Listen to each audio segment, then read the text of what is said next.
ಕಕ್ಕಬ್ಬೆ ಬಳಿಯ ತಡಿಯಂಡಮೋಳ್ ಬೆಟ್ಟದಲ್ಲಿ ಚಾರಣಕ್ಕೆ ತೆರಳಿದ್ದ ಕೇರಳದ ಯುವತಿ ಶರಣ್ಯ ನಾಪತ್ತೆಯಾಗಿ ಬಳಿಕ ಪೊಲೀಸ್, ಅರಣ್ಯ ಇಲಾಖೆ ಹಾಗೂ ಸ್ಥಳೀಯರ ಶೋಧದ ಬಳಿಕ ಪತ್ತೆಯಾಗಿದ್ದು, ಶರಣ್ಯಳ ನಡವಳಿಕೆ ಸಂಶಯಕ್ಕೆ ಎಡೆಮಾಡಿದ್ದು ಸೂಕ್ತ ತನಿಖೆ ನಡೆಸುವಂತೆ ಮಡಿಕೇರಿ ಬಿಜೆಪಿ ಗ್ರಾಮಾಂತರ ಮಂಡಳದ ಪ್ರಮುಖರು ನಾಪೋಕ್ಲು ಠಾಣೆಯಲ್ಲಿ ದೂರು ದಾಖಲಿಸಿದ್ದಾರೆ.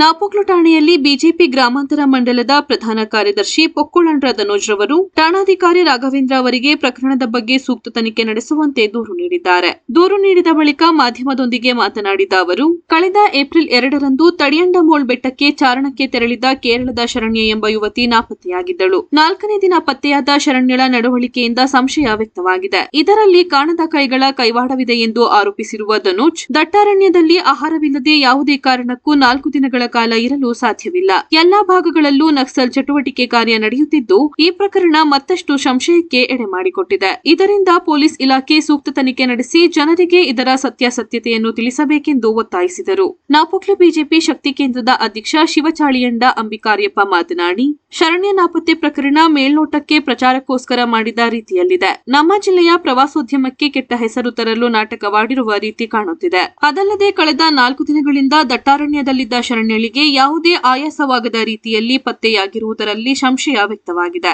ಆದ್ದರಿಂದ ಪೊಲೀಸ್ ಇಲಾಖೆ ಸೂಕ್ತ ತನಿಖೆ ನಡೆಸಿ ಕ್ರಮ ಕೈಗೊಳ್ಳಬೇಕೆಂದು ಅಂಬಿಕಾರ್ಯಪ್ಪ ಆಗ್ರಹಿಸಿದರು. ಈ ಸಂದರ್ಭ ಬಿಜೆಪಿ ಮಹಾಶಕ್ತಿ ಕೇಂದ್ರದ ಗ್ರಾಮಾಂತರ ಮಂಡಲದ ಅಧ್ಯಕ್ಷ ಬಿದ್ದಂಡ ರಾಜೇಶ್ ಅಚ್ಚಯ್ಯ, ಉಪಾಧ್ಯಕ್ಷ ಪಾಡಿಯಂಡ ಕಟ್ಟಿಕುಶಾಲಪ್ಪ, ತಾಲೂಕು ಪಂಚಾಯಿತಿ ಮಾಜಿ ಸದಸ್ಯ ಬೋಳಿಯಾಡಿರ ಸಂತು ಸುಬ್ರಹ್ಮಣಿ ಮತ್ತಿತರರು ಶರಣ್ಯ ಪ್ರಕರಣವನ್ನು ಕೂಲಂಕುಷವಾಗಿ ತನಿಖೆ ನಡೆಸಿ ಕ್ರಮ ಕೈಗೊಳ್ಳಬೇಕೆಂದು ಒತ್ತಾಯಿಸಿದರು. ದೂರು ಸ್ವೀಕರಿಸಿದ ಬಳಿಕ ಠಾಣಾಧಿಕಾರಿ ರಾಘವೇಂದ್ರ ಅವರು ತನಿಖೆ ನಡೆಸುವ ಭರವಸೆ ನೀಡಿದರು. ಈ ಸಂದರ್ಭದಲ್ಲಿ ಬಿಜೆಪಿ ಜಿಲ್ಲಾ ಕಾರ್ಯದರ್ಶಿ ಉಮಾಪ್ರಭು, ಪವನ್ ತೋಟಂಬೈಲು, ಗ್ರಾಮ ಪಂಚಾಯಿತಿ ಮಾಜಿ ಸದಸ್ಯೆ ಕೋಟೆರ ನೀಲಮ್ಮ, ಕಲ್ಯಾಣ ಸುನಂದ, ಬಿಜೆಪಿಯ ಪ್ರಮುಖರಾದ ಮನು, ಮಹೇಶ್, ಬಿದ್ದಾಟಂಡ ಸಂಪತ್, ನಿರಂಕಾರ್ಯಪ್ಪ, ನಿಡುಮಂಡ ಕೃತಿ ಸೇರಿದಂತೆ ಮತ್ತಿತರರು ಉಪಸ್ಥಿತರಿದ್ದರು.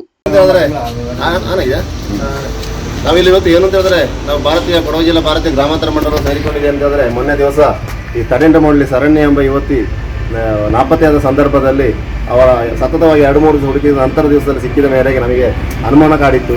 ಅವಳು ಯಾವ ರೀತಿಯಲ್ಲಿ ಬಂದಿದ್ದು, ಯಾವ ಉದ್ದೇಶಕ್ಕಾಗಿ ಆ ಥರ ಆಗಿರೋದು ಅಂತ. ಅವಳು ಮಿಸ್ಸಿಂಗ್ ಆಗಿರೋದು ಏನಲ್ಲ, ಇದರಲ್ಲಿ ಏನೊಂದು ಕಾಣದ ಕೈವಾಡದ ಸಂಶಯ ನಮಗಿದೆ. ಯಾಕೆಂತ ಹೇಳಿದ್ರೆ ಅವರ 1 ದಿವಸ 2 ದಿವಸ ಕಳೆದು ಅವರ ಫ್ಯಾಮಿಲಿ ತಿಳಿಸಿದಾಗ ಅವರ ಅಣ್ಣ ಬಂದೊಂದು ಸ್ಟೇಟ್ಮೆಂಟ್ ಕೊಡ್ತಾನೆ, ಅವಳು 4-5 ದಿವಸ ಹಾಗೆ ಫುಡ್ ಇಲ್ಲದೆ ಇರ್ತಾಳೆ ಅಂತ.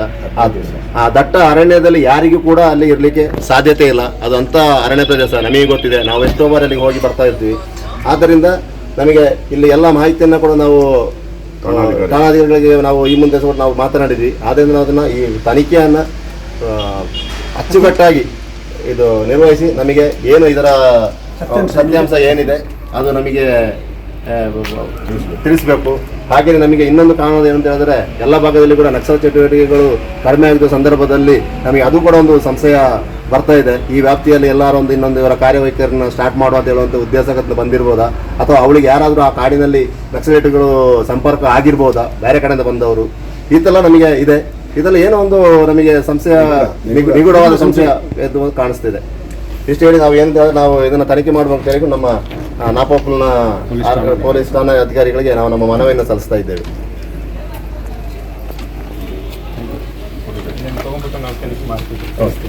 ಅವರ ಹೆಸರನ್ನೇ ಅವರ ಜಾತಿಯನ್ನೇ ಚೇಂಜ್ ಮಾಡಿಬಿಟ್ಟಿದ್ದಾರೆ.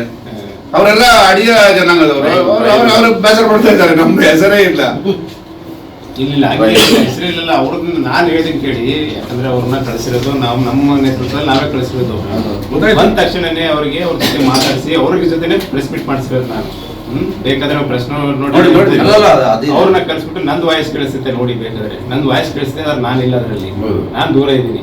ಅವ್ರ ಜೊತೆ ಇವ್ರು ಕರ್ಕೊಂಡ್ ಬಂದಿರೋದು, ಇವ್ರ ಜೊತೆ ಮಾತಾಡಿಸಿ ಇವ್ರಿಗೆ ಕೇಳಿ ಏನಾಯ್ತು ಇನ್ಸಿಡೆಂಟ್ ಅಂತಾನೆ ಅವರೇ ಮಾತಾಡೋದಲ್ಲಿ ಎಲ್ಲಾನು ವಿಚಾರ ಮಾಡ್ತಾರೆ. ನಾನೇನು ಮಾತಾಡಿಲ್ಲ, ಯಾಕಂದ್ರೆ ನನ್ಗೆ ಗೊತ್ತಿಲ್ಲ ಅಲ್ಲಿ ಹೋಗಿ ಕರ್ಕೊಂಡ್ ಬಂದಿರೋರು ಇವರು. ಹುಡುಗರನ್ನ ಕೂಡ ತನಿಖೆ ಮಾಡ್ಬೇಕು ಸರ್. ಯಾಕೆ ಗೊತ್ತಿಲ್ಲ, ಅವರು ಕೂಡ ಫ್ರೆಶ್ ಆಗಿದ್ರು. ಒಂದು ಚೂರು ಬೆಟ್ಟ ಅವಳು ಅಷ್ಟು ದೂರದಲ್ಲಿ ಮಧ್ಯಾಹ್ನ ಹೆಂಗ್ ಸಿಕ್ತು ದೊಡ್ಡ ಕ್ವಶನ್. ಅವ್ರು 3 ದಿವಸ ನಮ್ದು ಚಲನವಲನ ನೋಡಿದ್ದಾರೆ ಅಂತ ಆಗ್ತದೆ. ದೂರದಲ್ಲಿ ಹೋಗಿಲ್ಲ ಅವಳು, ಸಿಕ್ಕಿಲ್ಲ, ಡ್ರೋನಿಗೆ ಸಿಕ್ಕಿಲ್ಲ. ಯಾವ್ದು ಮನೆಗೆ ಹೋಗಿದ್ರ, ಪಾಂಡನ ಮನೆ ಕೊಟ್ಟಿದ್ರು, ಅದೇ ಜಾಗಕ್ಕೆ ಯಾವಪಡಿ ಟ್ರೈಬ್ಸ್ ಇವರು ಹೋಗಿದಾರಲ್ಲ ಒಂದ್ ದಿವಸ ಮೊದಲು. ಇಲ್ಲ, ಅದೇನಂದ್ರೆ ಹೇಗಿತ್ತಂತಂದ್ರೆ ನಾವು ಅಲ್ಲೇ ಇದ್ವಲ್ಲ, ಡೈಲಿ ಇದು ಮಾಡ್ತೀವಿ, ವರ್ಕ್ ಮಾಡ್ತೀವಿ. ನಾವು ಬರೀ ನೋಡ್ತಿರೋದಿಲ್ಲ ಅಂದ್ರೆ ಅದು ಬೆಟ್ಟ ಸುತ್ತಮುತ್ತ ಅಷ್ಟೇ ನೋಡ್ತೀವಿ ನಾವು. ಬೆಟ್ಟ ಏನಿದೆಯಲ್ಲ ಯುವಕರ ಬಾಡಿನಲ್ಲಿ ಬಿದ್ದಿರ್ಬೋದು, ಡೆತ್ ಆಗಿರ್ಬೋದು ಅನ್ಕೊಂಡು ನಾವು ಬರೀ ಬೆಟ್ಟ ಸುತ್ತಮುತ್ತ ಹುಡ್ಕೊಳ್ತೀವಿ. ಅಲ್ಲಿ ಒಂದಿಷ್ಟು ಸ್ಟೀಪ್ ಇದಾವೆ, ಒಂದಿಷ್ಟು ಸ್ಲೋಪ್ ಇದಾವೆ, ಆ ಕಡೆ ಬೆಟ್ಟ ಸುತ್ತಮುತ್ತ ಮಾತ್ರ ಹುಡ್ಕೊಳ್ತಿದ್ವಿ. ಅದ್ರ ಈ ಕಡೆ ಮುಂದೆ ಬರಲಿಲ್ಲ ನಾವು, ಯಾಕಡೆ ನಿಮ್ ಚೇಲಾವರದ ಕಡೆ ಆ ಕಡೆ ನಾವೇನ್ ಮಾಡಿದ್ವಿ, ಇಷ್ಟೆಲ್ಲ ಫಸ್ಟ್ ಮುಗಿಸ್ಬಿಟ್ಟು ಆಮೇಲೆ ಆ ಕಡೆ ಹೋಗೋಣ ಅಂತ. ಇದೆಲ್ಲ ಮುಗೀತು. ಇದೆಲ್ಲ ಮುಗಿದಾದ್ಮೇಲೆ ಮತ್ತೆ ನೆಕ್ಸ್ಟ್ ಏನು ಅದ್ರ ಅಡ್ಜಸ್ಟೆಂಟ್ ಯಾವ್ಯಾವ ಫಾರೆಸ್ಟ್ ಅವೆಲ್ಲ ಅದಾದಂದ್ರೆ ನೆಕ್ಸ್ಟ್ ಏನಾಯ್ತು, ಒಂದು ಬಾರ್ಡ್ರು ನಮ್ಮ RPS ಆಗೋದು ಆ ಕಡೆ ಕೇರಳ ಕಡೆನೂ ಹೋಯ್ತು. ಈಸಿ ಈ ಕಡೆ ಹಿಂದ್ಗಡೆಯಿಂದ ಡೌನ್ ಇಳ್ಬಿಟ್ಟು ಮಾಕುಟ ಹೋಗ್ಬಿಟ್ಟು ಆ ಕಡೆ ಹೋದ್ರು. ಒಂದೊಂದು ಮನ್ರೂಟಿಗೆ ಹೋಗ್ಬಿಟ್ಟು ಮನ್ರೂಟಿಂದ ಮತ್ತೆ ನಮ್ಮ ಮಾಕುಟಕ್ಕೆ ಬಂದರು.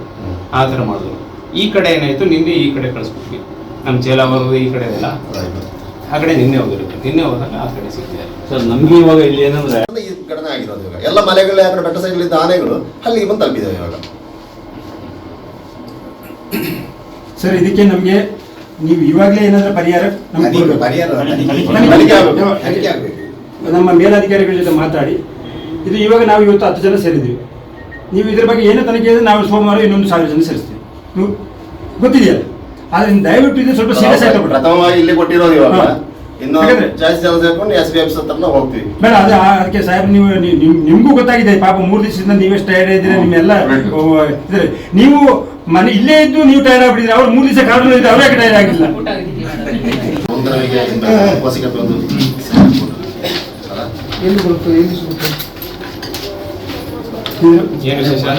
ಸರ್ ನಿಮ್ಗೆ ಗೊತ್ತಿದೆಯಲ್ಲ ಶರಣ್ಯ ಅವ್ರ ಕೇಸು,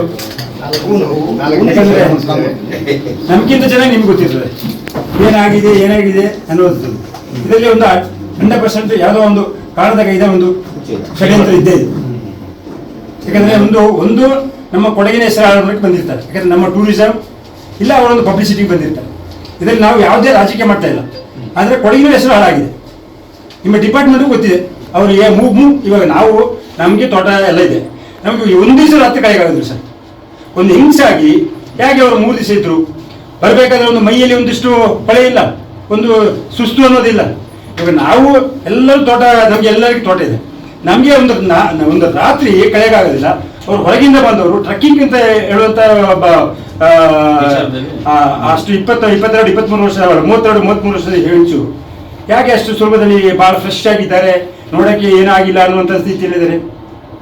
ಇದರಲ್ಲಿ ಯಾವುದೋ ಒಂದು ಕಾರಣದ ಒಂದು ಕೈವಾಡ ಇದ್ದೇ ಇದೆ ಅಂತೇಳಿ ನಮ್ಮದೊಂದು ಇದೆ. ಅದಕ್ಕೆ ಇವಾಗ ನಾನು ಹೇಳ್ತಾ ಇರೋದು ಸರ್, ಇವಾಗ 4 ದಿವಸ ಅವ್ರು ಹೊರಗೆ ಬಂದು ಅವನು ಏನಾದರೂ ಒಂದು ಮೆಡಿಕಲ್ ಟೆಸ್ಟ್ ಮಾಡ್ಬಿಡ್ತಾರೆ, ಅದರಲ್ಲಿ ಏನಾದರೂ ರಿಪೋರ್ಟ್ ಇದೆಯಾ, ಅಲ್ಲಿ ಏನಾದರೂ ಬೇರೆ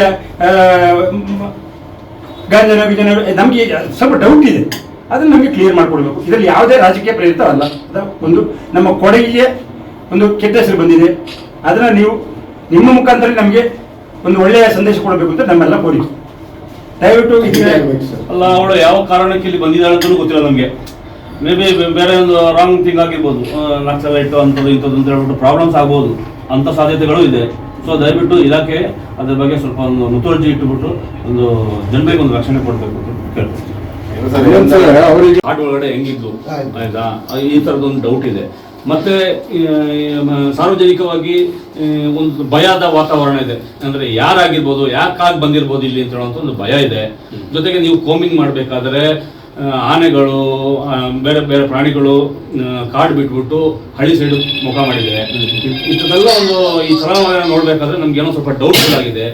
ಸೊ ನಮಗೆ ನಮ್ಮ ಭಾರತೀಯ ಸಂವಿಧಾನದ ಆರ್ಟಿಕಲ್ 19 ಅಡಿಯಲ್ಲಿ ನಮಗೆ freedom of speech and expression ಅಂತ ಹೇಳಿ ಇದೆ. ಅದನ್ನು ನಾವು ನಿಮಗೆ ಕೊಟ್ಟು ಹೋಗುವಂಥದ್ದು ಬಂದಿರೋದು, ಅದನ್ನು ಹೇಳ್ಬಿಟ್ಟು ಕೊಟ್ಟು ಹೋಗುವಂಥದ್ದು.